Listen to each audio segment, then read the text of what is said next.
आइए बच्चों, आज से हम आपके लिए एक टॉपिक वेक्टर स्टार्ट कर रहे हैं।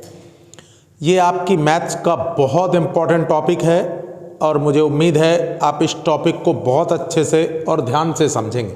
आइए सबसे पहले हम लोग पढ़ते हैं सदिश राशियां क्या होती हैं। सदिश राशियां वेक्टर क्वांटिटी क्या होती हैं। तो देखिए बेटा, वे भौतिक राशियां जिन्हें व्यक्त करने के लिए परिमाण के साथ साथ दिशा की भी आवश्यकता होती है, सदिश राशियां कहलाती हैं। फिर से, वे भौतिक राशियां जिन्हें निरूपित करने के लिए या जिन्हें व्यक्त करने के लिए परिमाण के साथ साथ दिशा की भी आवश्यकता होती है, सदिश राशियां कहलाती हैं। जैसे वेग है, त्वरण है, विस्थापन है आदि। तो आइए इसको डिफाइन कर लेते हैं।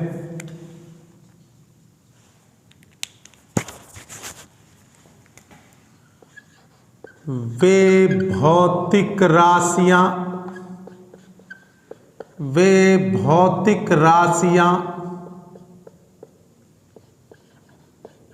जिन्हें व्यक्त करने के लिए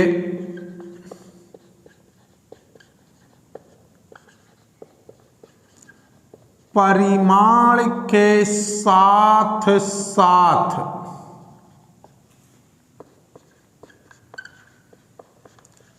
दिशा की भी आवश्यकता होती है,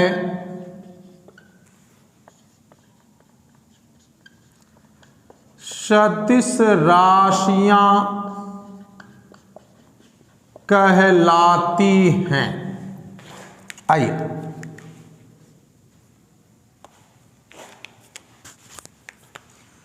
तो देखिए, वेक्टर क्वांटिटी क्या होती है।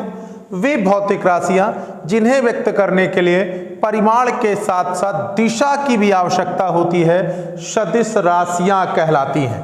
एग्जाम्पल, जैसे वेग है,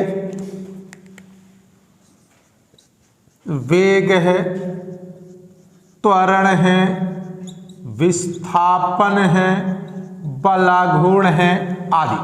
ये सारी राशियां क्या कहलाती हैं? सदिश राशियां, वेक्टर क्वांटिटी कहते हैं। एक बार फिर से, वे भौतिक राशियां जिन्हें व्यक्त करने के लिए परिमाण के साथ साथ दिशा की भी आवश्यकता होती है, सदिश राशियां कहलाती है। जैसे वेग, त्वरण, विस्थापन आदि। तो ये तो हो गई आपकी सदिश राशियां, वेक्टर क्वांटिटी। अगला टॉपिक हम पढ़ते हैं सदिश राशियों का संकेतन तथा निरूपण। लाइए इधर पढ़ लेते हैं। सदिश राशियों का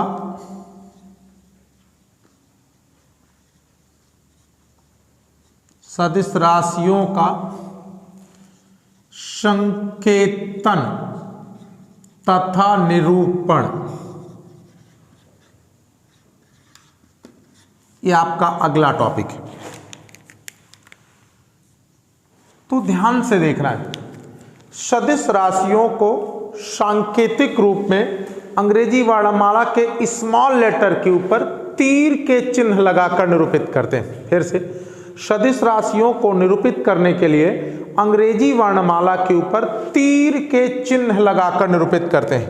यानी सदिश राशियों को निरूपित करने के लिए मान लीजिए अंग्रेजी वर्णमाला के स्मॉल लेटर है, ए है, बी है, सी है, उनके ऊपर तीर के चिन्ह का लगा देते हैं बेटा। तो क्या बेटा? सदिश राशियों को निरूपित या सदिश राशियों को सांकेतिक रूप में अंग्रेजी वर्णमाला के ऊपर तीर का चिन्ह लगाकर प्रदर्शित करते हैं। एग्जाम्पल, जैसे vector A, vector B, vector C आदि बेटा। तो कभी भी सदिश राशियों को सांकेतिक रूप में रिप्रेजेंट करना हो तो उसे अंग्रेजी वर्णमाला के स्मॉल लेटर द्वारा, अंग्रेजी वर्णमाला के स्मॉल अक्षर द्वारा, अंग्रेजी वर्णमाला के क्या बेटा, छोटे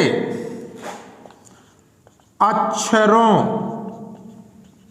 पर या छोटे अक्षरों के ऊपर, छोटे अक्षरों के ऊपर तीर के चिन्ह लगाकर क्या किया जाता है, प्रदर्शित किया जाता है। तो कभी भी सदिश राशियों को सांकेतिक रूप में लिखना हो, क्या करिए, अंग्रेजी वर्णमाला का छोटा लेटर लिखिए, उसके ऊपर तीर के चिन्ह लगाइए और सांकेतिक रूप में निरूपित कर दीजिए। ठीक, इसके बाद करते हैं तो संकेतन हो गया। इसके बाद निरूपण, अंग्रेजी बेटा सदिश राशि को निरूपित करने के लिए तीर के चिन्ह का प्रयोग किया जाता है। फिर से सदिश राशि को निरूपण करने के लिए तीर के चिन्ह का प्रयोग किया जाता है। किसके चिन्ह का, तीर के चिन्ह का प्रयोग किया जाता है, जिसमें जो तीर की लंबाई होती है वो सदिश के परिमाण को, और जो तीर की नोक होती है वो सदिश की दिशा को निरूपित करती है।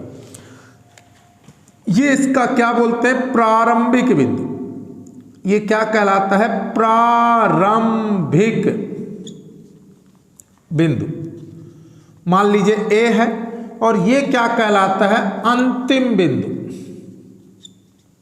इसे पुच्छ भी कहते हैं, इसे शीर्ष भी कहते हैं। ये इसका प्रारंभिक बिंदु, ये इसका अंतिम बिंदु, इसे पुच्छ, इसे शीर्ष। मान लीजिए ए बी है तो सदिश ए बी यानी उसका प्रारंभिक बिंदु पहले लिखा जाता है, अंतिम बिंदु बाद में लिखा जाता है, यानी पुच्छ पहले लिखा जाता है, शीर्ष बाद में लिखा जाता है, और इसके ऊपर तीर से लिखकर हम सदिश को निरूपित करते हैं। फिर से सदिश को निरूपित करने के लिए तीर का चिन्ह का प्रयोग किया जाता है, जिनमें जो तीर की लंबाई होती है सदिश के परिमाण को, और जो तीर की नोक होती है वो सदिश की दिशा को बताती है। इसके प्रारंभिक बिंदु को पुच्छ भी कहते हैं, अंतिम बिंदु को शीर्ष भी कहते हैं, और सदिश को लिखने के लिए प्रारंभिक बिंदु से अंतिम बिंदु, जैसे प्रारंभिक बिंदु ए है और ये बी है तो ए बी, और उसके ऊपर तीर के चिन्ह का यूज करेंगे तो इसे हम कहेंगे पुच्छ, इसे शीर्ष, प्रारंभिक बिंदु और अंतिम बिंदु। तो ये सदिश राशियां हो गई, सदिशों का संकेतन हो गया, सदिशों का निरूपण हो गया। इसे आप कॉपी कर लीजिए, फिर हम लोग आगे मूव करते हैं। कॉपी कर लीजिए आप लोग बेटा।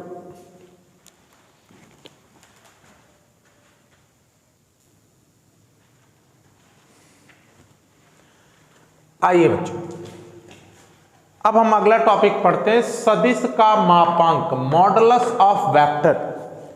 तो सदिश का मापांक क्या होता है, सदिश का जो परिमाण होता है, यानी किसी सदिश की जो आंकिक वैल्यू होती है, यानी सदिश जिस तीर द्वारा निरूपित होता है उसकी जो लंबाई होती है उसे हम सदिश का मापांक कहते हैं। फिर से किसी सदिश का जो परिमाण होता है या किसी सदिश का जो आंकिक मान होता है या सदिश जिस तीर द्वारा निरूपित होता है उस तीर की जो लंबाई होती है उसे हम सदिश का मापांक कहते हैं, मॉडुलस ऑफ वेक्टर कहते हैं। ठीक है, यदि सदिश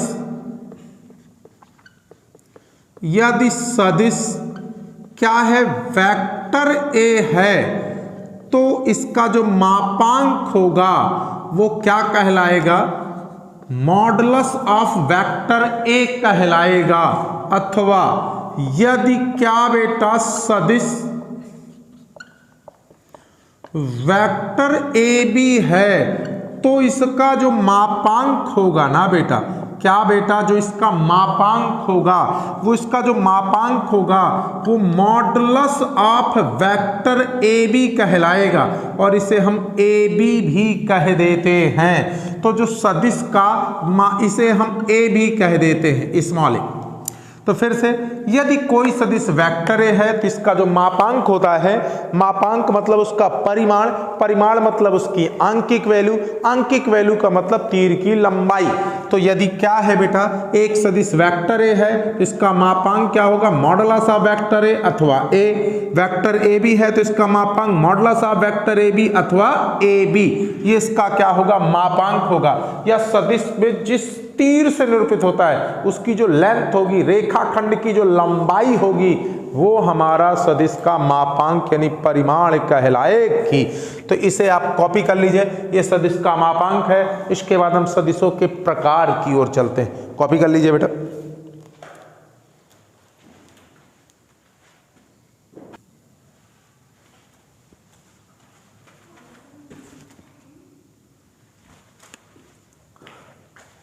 आइए बेटा, अब हम लोग अगला टॉपिक पढ़ते हैं, सदिशों के प्रकार, टाइप ऑफ वेक्टर।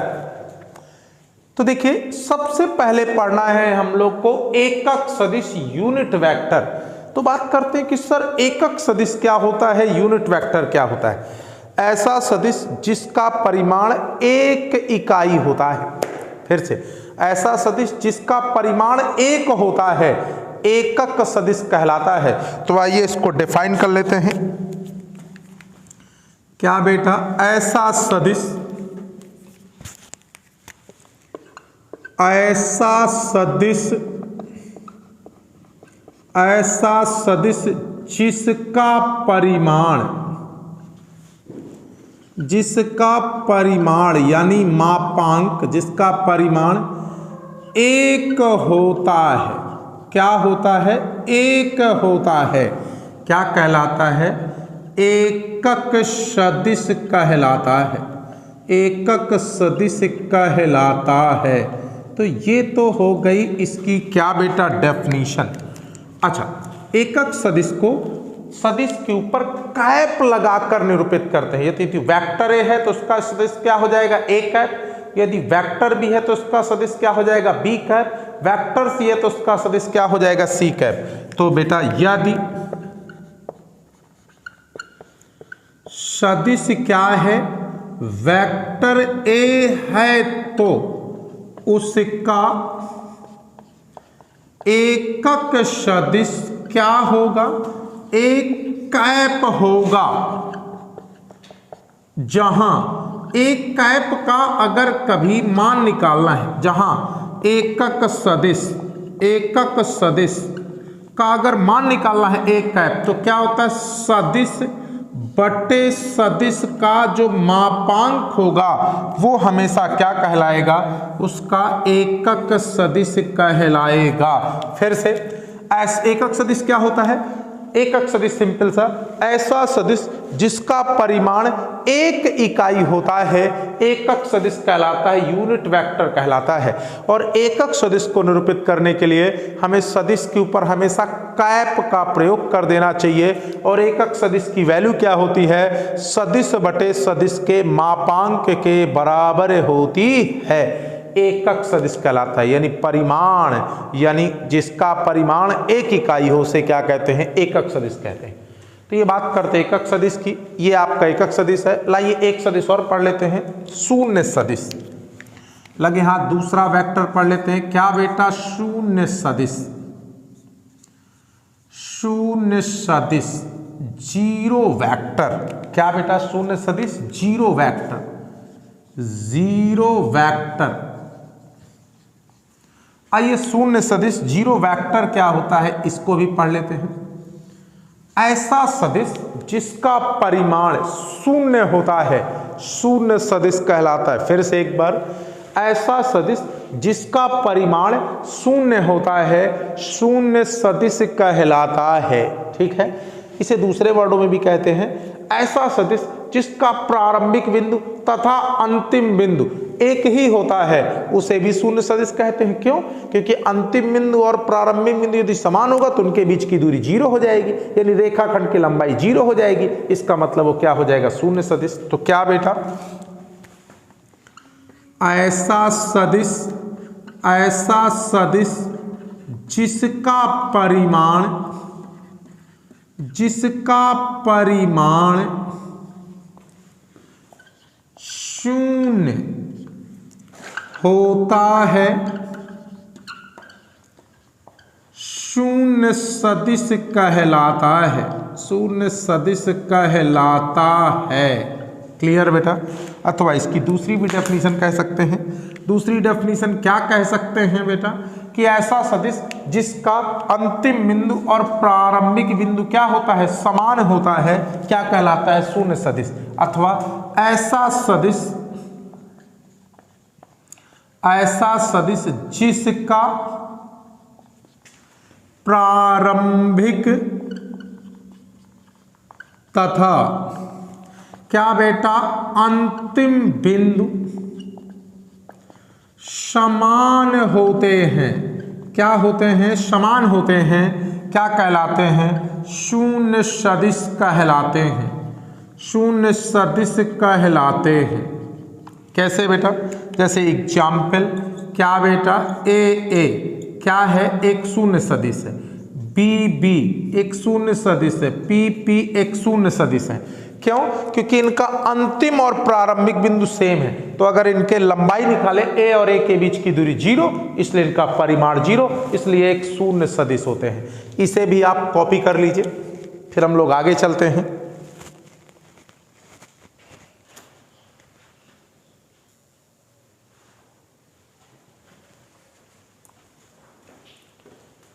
आइए देखिए बेटा, अगला टॉपिक है हमारा समान सदिश, इक्वल वेक्टर। तो बात करते हैं कि सर समान सदिश क्या होता है। ऐसा सदिश जिसका परिमाण और दिशा दोनों बराबर होती हैं। फिर से, दो या दो से अधिक ऐसे सदिश जिनका परिमाण तथा दिशा दोनों बराबर होती हैं, क्या कहलाते हैं, समान सदिश कहलाते हैं।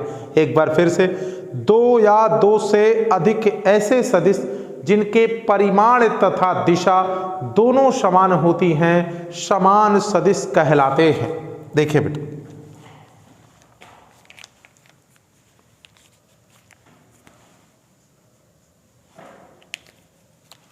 क्या बेटा, दो या दो से अधिक ऐसे सदिश जिनकी परिमाण व दिशाएं दोनों ही बराबर हों, समान सदिश कहलाते हैं। समान सदिश कहलाते हैं, इक्वल वेक्टर कहलाते हैं। मान लीजिए दो सदिश है, एक सदिश क्या है, वेक्टर ए है, दूसरा सदिश क्या है, वेक्टर बी है। अगर इन दोनों के परिमाण और दिशाएं दोनों बराबर हैं, तब ये क्या कहलाएंगे, दोनों सदिश क्या कहलाएंगे, बराबर सदिश कहलाएंगे। तो दो या दो से अधिक ऐसे सदिश जिनके परिमाण और दिशा दोनों बराबर होते हैं, क्या कहलाते हैं, समान सदिश कहलाते हैं। और अगली हेडिंग पढ़ना है आपको, ऋण सदिश। ये बहुत इंपॉर्टेंट है, ऋण सदिश। इसी को विपरीत सदिश भी कह देते हैं, निगेटिव वेक्टर बोलते हैं। क्या क्या बेटा, निगेटिव वेक्टर। ये बहुत इंपॉर्टेंट है, इसको ध्यान से देखना है। इसको विपरीत सदिश भी कह देते हैं, ऋण सदिश। ये क्या होता है, दो ऐसे सदिश जिनके परिमाण तो समान होते हैं लेकिन दिशाएं विपरीत होती हैं, तो विपरीत सदिश कहलाते हैं। फिर से, दो ऐसे सदिश जिनके परिमाण तो समान होते हैं लेकिन दिशाएं विपरीत होती हैं, ऋण सदिश या विपरीत सदिश कहलाते हैं। तो क्या बेटा, दो ऐसे सदिश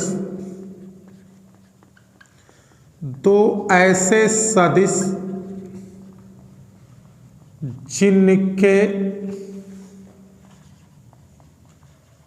परिमाण तो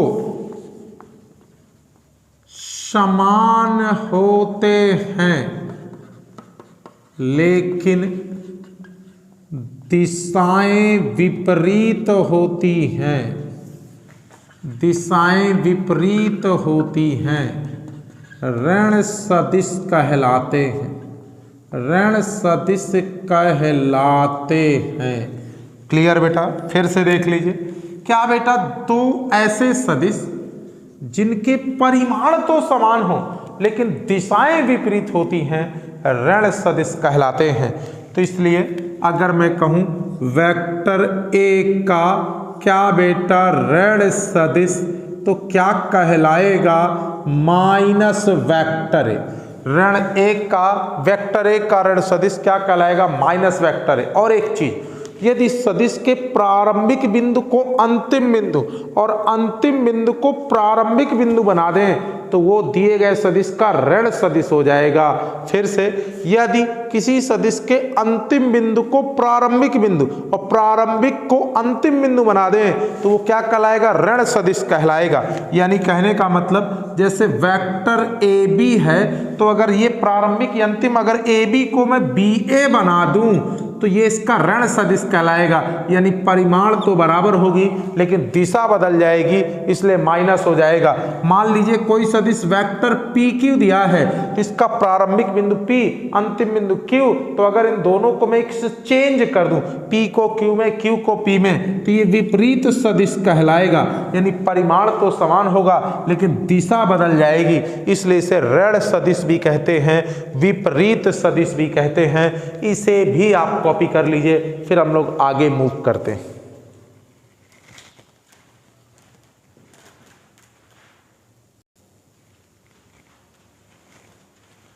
आइए बेटा, अगला टॉपिक पढ़ते हैं, स्थित सदिश, पोजीशन वेक्टर।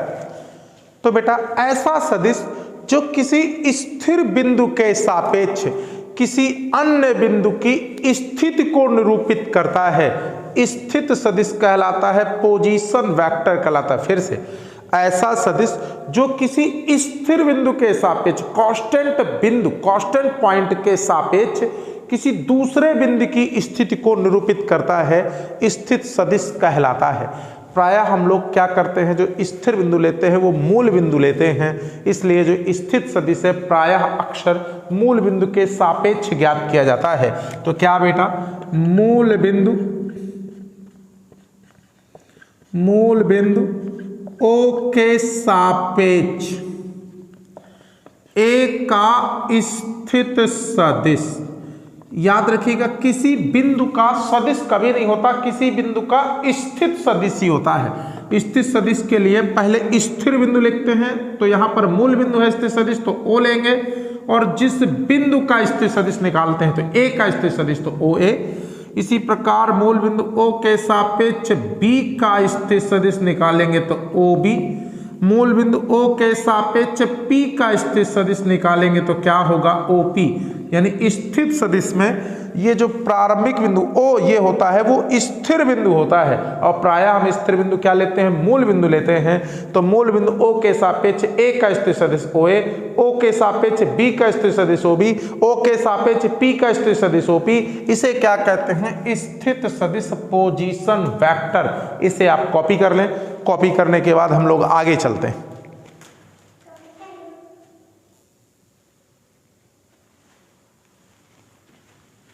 आइए बेटा, अब अगला टॉपिक है किसी रेखा का सदिश ज्ञात करना। किसी रेखा का सदिश ज्ञात करना। तो देखिए बेटा, यदि रेखा ए बी दी है, रेखा ए बी के बिंदु ए का क्या बेटा? स्थित सदिश वेक्टर ओ ए तथा बी का स्थित सदिश क्या बेटा? वेक्टर ओ बी हो। तो जैसे क्या है बेटा, मेरी एक मान लीजिए क्या दी है? रेखा दी है। इस रेखा का नाम क्या है? ए और बी। ठीक, तो ध्यान से देखो, अगर मैं ए बी का सदिश निकालूं, वेक्टर ए बी निकालूं, ठीक, वेक्टर ए बी निकालूं यानी ए बी का सदिश निकालूं, तो बाद वाले का स्थित सदिश यानी ओ बी माइनस पहले वाले का स्थित सदिश मतलब ओ ए। फिर से किसी रेखा का सदिश निकालूं तो कैसे निकालेंगे, बाद वाले के, यानी बी का स्थिर सदिश माइनस ए का स्थिर सदिश। अगर मैं यही बी ए निकालूं तो बाद वाले का स्थिर सदिश मतलब ओ ए माइनस ओ बी निकालूं। ठीक, फिर से ए बी का स्थिर सदिश निकालूं तो बाद वाले का स्थिर सदिश माइनस पहले। इस बात को पॉइंट करना, किसी रेखा का सदिश ज्ञात करने के लिए बाद वाले के स्थिर सदिश माइनस पहले वाले के स्थिर सदिश। बी ए निकालूं तो बाद वाले का ओ ए माइनस ओ बी। जैसे मैं पी ए क्या निकालूं, पी क्यू निकालूं तो बाद वाले का स्थिर सदिश माइनस पहले वाले का स्थिर सदिश। एम एन निकालूं तो बाद वाले का स्थिर सदिश माइनस पहले वाले का स्थिर सदिश।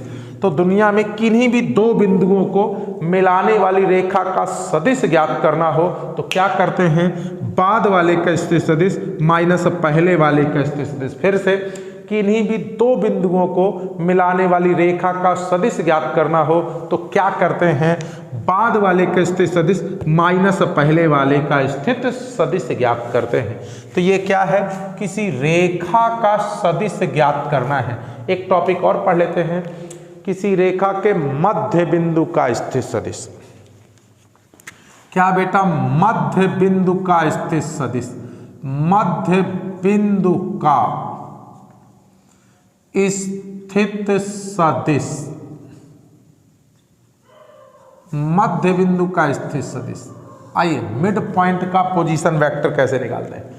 मान लीजिए एक रेखा है, नाम क्या बेटा ए बी है और इसका मध्य बिंदु क्या है, पी है।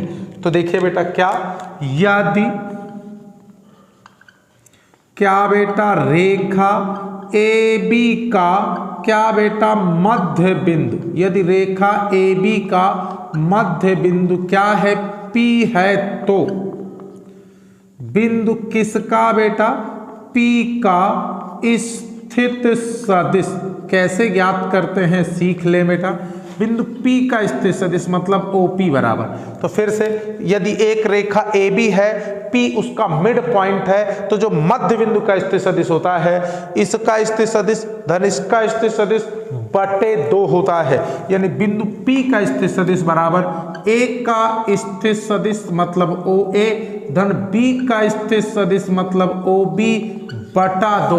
ये क्या होता है, मध्य बिंदु का स्थित सदिश पोजीशन वेक्टर। फिर से दो बिंदु को मिलाने वाली रेखा के मध्य बिंदु का जो स्थिर सदिश होता है वो A का स्थिर सदिश धन B का स्थिर सदिश बटा 2 के बराबर होता है। यानी दोनों बिंदुओं के स्थित सदिशों के योग का आधा होता है, ये मध्य बिंदु का स्थिर सदिश है। तो इतना आप कॉपी कर लीजिए, फिर हम लोग आगे मूव करते हैं बेटा।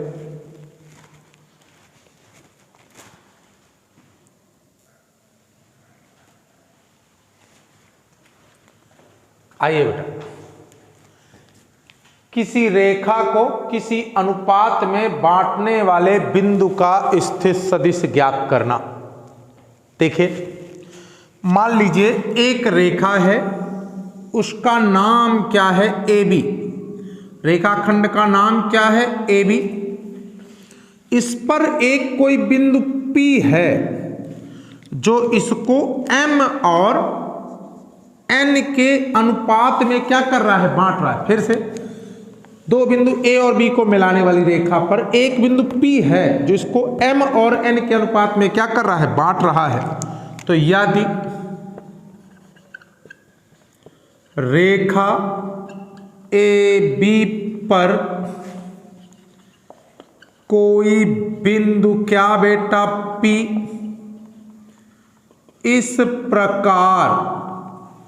इस प्रकार है कि वह AB को M अनुपात N के अनुपात में क्या करता है, बांटता है, तो बिंदु P का स्थित सदिश। आइए कैसे निकालते हैं बिंदु P का स्थित सदिश, इसको देखते हैं। तो बिंदु P का स्थित सदिश यानी OP बराबर बिंदु P का स्थित सदिश। बिंदु P का स्थित सदिश, ध्यान दीजिएगा इस पॉइंट को, बांटने वाले बिंदु P का स्थित सदिश कैसे निकालते हैं, ध्यान से देखना। P का स्थित सदिश बराबर कैसे निकालेंगे, ये वाला अनुपात, अगर ये अनुपात ले लिया तो इसका स्थिर सदिश यानी वेक्टर OB प्लस ये वाला अनुपात तो इसका स्थिर सदिश यानी वेक्टर OA और बटा M प्लस N। एक बार फिर से ये अनुपात तो इसका स्थिर सदिश धन, ये अनुपात तो इसका स्थिर सदिश बटे M प्लस N। एक बार फिर से ये बांटने वाले बिंदु P का स्थिर सदिश कैसे ज्ञात करते हैं, ये अनुपात तो इसका स्थिर सदिश, ये अनुपात तो इसका स्थिर सदिश बटे M प्लस N। ये किसी रेखा को किसी अनुपात में बांटने वाले बिंदु P का स्थिर सदिश ज्ञात करना। ये अनुपात तो इसका स्थिर सदिश धन, ये अनुपात तो इसका स्थिर सदिश बटे M प्लस N। इतना आप कॉपी कर लीजिए, फिर हम लोग आगे मूव करते हैं।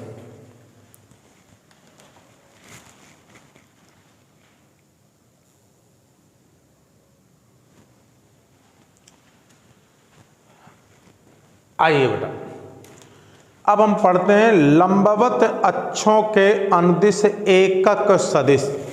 तो बेटा आपकी लंबवत अक्षें कौन कौन सी होती हैं, एक्स अक्ष, वाई अक्ष और जेड अक्ष। फिर से आपकी लंबवत अक्षें कौन कौन सी होती हैं, एक्स अक्ष, वाई अक्ष और जेड अक्ष। इनके जो अनुदिश एकक सदिश होते हैं, मतलब एक्स अक्ष के अनुदिश इकाई सदिश उसे आई कैप कहते हैं, वाई अक्ष के अनुदिश एकक सदिश को क्या कहते हैं, जे कैप कहते हैं, और जेड अक्ष के अनुदिश सदिश को क्या कहते हैं, के कैप कहते हैं। तो फिर से देखिए, ये आपकी क्या हो गई, लंबवत अक्षें हो गई। इसे हम लोग क्या कह देंगे, एक्स अक्ष, इसे क्या कह देंगे, वाई अक्ष, और इसे क्या कह देंगे, जेड अक्ष। ये आपका ओरिजिन पॉइंट होता है। एक्स अक्ष के अनुदिश एकक सदिश आई कैप होता है, वाई अक्ष के अनुदिश एकक सदिश जे कैप होता है, और जेड अक्ष के अनुदिश सदिश के कैप होता है। फिर से एक्स अक्ष के अनुदिश इकाई सदिश मतलब एकक सदिश क्या होता है, आई कैप, वाई अक्ष के अनुदिश एकक सदिश जे कैप, और जेड अक्ष के अनुदिश एकक सदिश के कैप होता है। बस इन्हीं बातों को लिख देना है। क्या बेटा, एक्स अक्ष के अनुदिश एकक सदिश, एक्स अक्ष के अनुदिश जो एकक सदिश होता है उसे हम लोग आई कैप कहते हैं।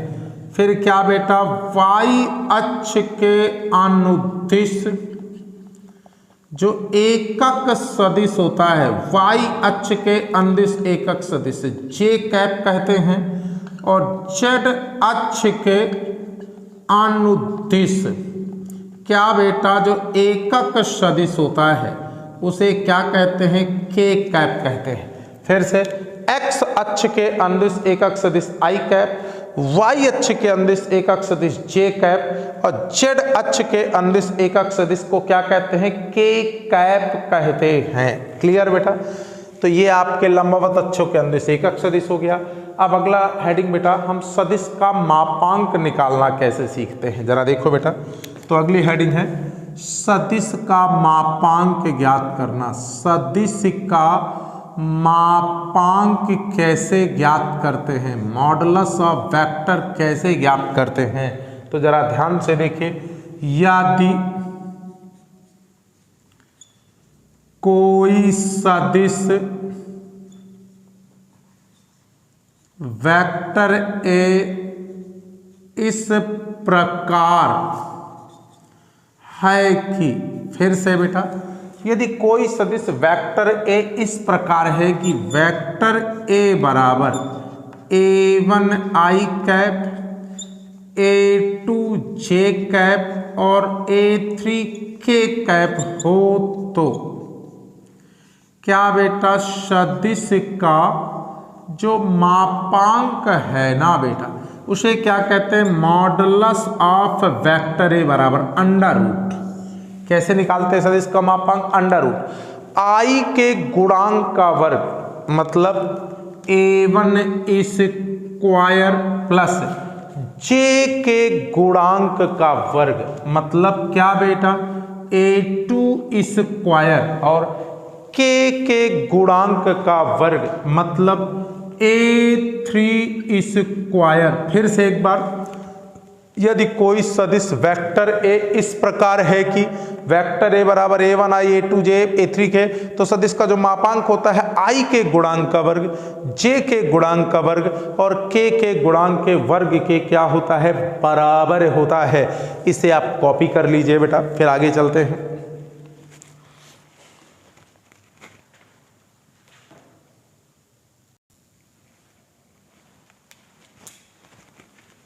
आइए बेटा, देखिए बेटा, अगला टॉपिक पढ़ रहे हैं सदिश की दिक्योजाएं।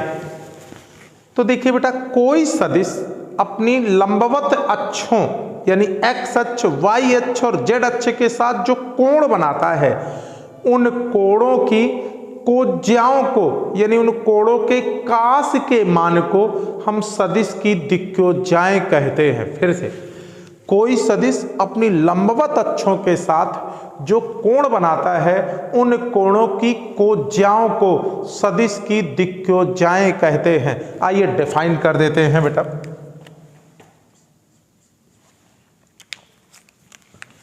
क्या बेटा, कोई सदिश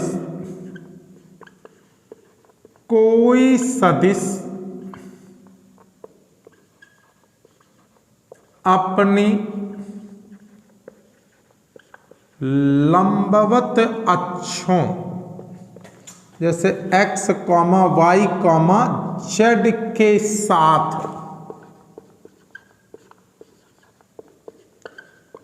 जो कोण बनाता है,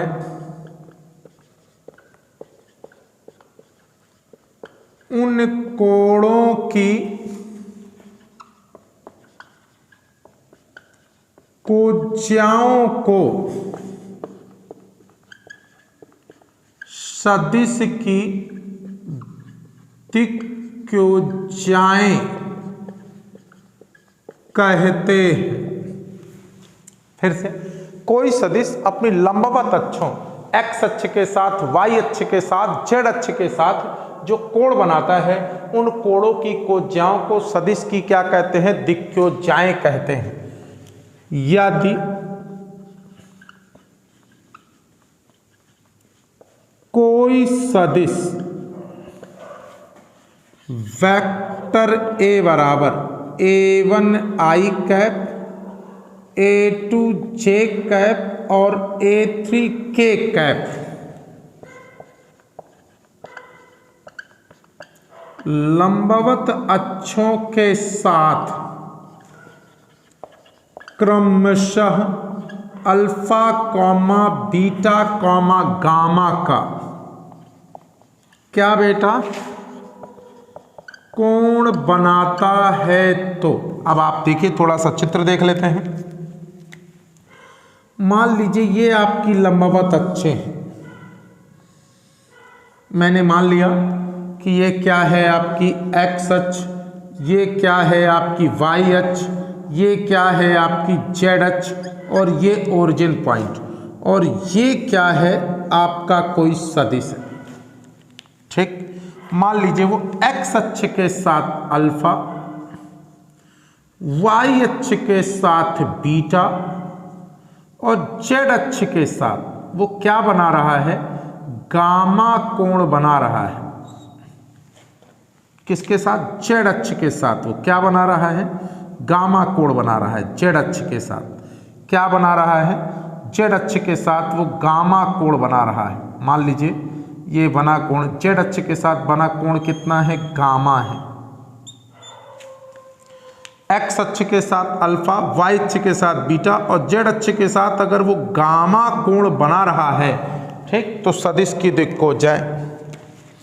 इसलिए सदिश की दिक्योजाएं, सदिश ए की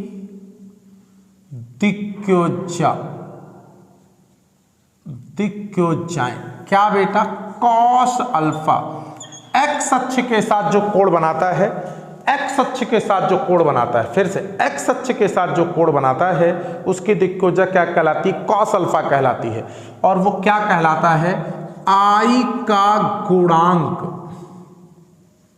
क्योंकि एक्स अक्ष के अंदर एकक सदिश क्या होता है, आई, तो I का गुणांक बटे सदिश का मापांक, I का गुणांक बटे सदिश का मापांक यानी कॉस अल्फा बराबर क्या हो जाएगा, I का गुणांक यानी A1 बटे सदिश का मापांक यानी मॉडुलस ऑफ वेक्टर है। ठीक, इसी को क्या कह देंगे, A1 बटे under root A1 square plus A2 square plus A3 square, क्योंकि सदिश का मापांक जानते हैं क्या होता है, अंडर रूट I के गुणांक का वर्ग, J के गुणांक का वर्ग, K के गुणांक का वर्ग। इसी प्रकार हम सभी दिक्कोजाओं को ज्ञात कर सकते हैं। तो बताइए पहली दिक्कोजा कॉस अल्फा बराबर क्या हो गया, I का गुणांक बटे सदिश का मापांक यानी कॉस अल्फा बराबर I का गुणांक A1 बटे सदिश का मापांक under root A1 square A2 square A3 square. इसी प्रकार क्या बेटा, कॉस बीटा बराबर क्या बेटा, J का गुणांक बटे सदिश का क्या बेटा मापांक, और J का गुणांक के क्या कह देंगे A2। गौर से देखो, J का गुणांक A2 और बटे सदिश का मापांक यानी अंडर रूट क्या बेटा A1 square plus A2 square plus A3 square. और इसी प्रकार कॉस गामा, जो कि मेरी जगह नहीं बची, आप थोड़ा सा कॉपी कर लीजिए, फिर मैं इसको रिमूव कर दूं।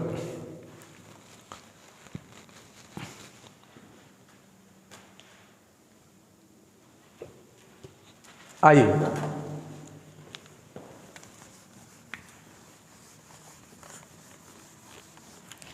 क्या बेटा, कॉस गामा बराबर क्या हो जाएगा बेटा, K का गुणांक बटे सदिश का मापांक। K का गुणांक बताइए क्या है, A3 बटे सदिश का मापांक यानी मॉडुलस ऑफ है, यानी A3 बटे सदिश का मापांक क्या बेटा A1 square plus A2 square plus A3 square. इस प्रकार हम सदिश की दिक्कोजाएं ज्ञात कर सकते हैं। तो एक बार फिर से सदिश की दिक्कोजाएं क्या होती हैं, कोई सदिश अपनी लंबवत अक्षों के साथ जो कोण बनाता है उन कोणों की कोज्याओं को सदिश की दिक्कोजाएं कहते हैं। यदि एक्स अक्ष से अल्फा तो उसकी दिक्कोजा कॉस अल्फा जो कि I का गुणांक बटे सदिश का मापांक, वाई अक्ष के साथ बीटा कोण बनाता है तो उसकी दिक्कोजा कॉस बीटा, J का गुणांक बटे सदिश का मापांक, और अगर Z अक्ष के साथ गामा कोण बनाता है तो दिक्कोजा कॉस गामा, K का गुणांक बटे सदिश के मापांक के क्या होती है, बराबर होती है। इसे आप कॉपी कर लीजिए। फिर हम लोग आगे चलते हैं।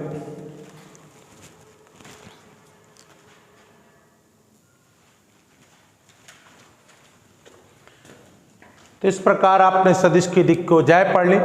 सदिश की दिक्कोजाओं को LMN भी कहते हैं और इनकी वर्गों का योगफल हमेशा 1 होता है। दिक्कोजाओं को, दिक् अनुपातों को हम आगे भी त्रिविमीय ज्यामिति का पहला टॉपिक है, वहाँ अच्छे से डेरिवेशन सहित देखेंगे।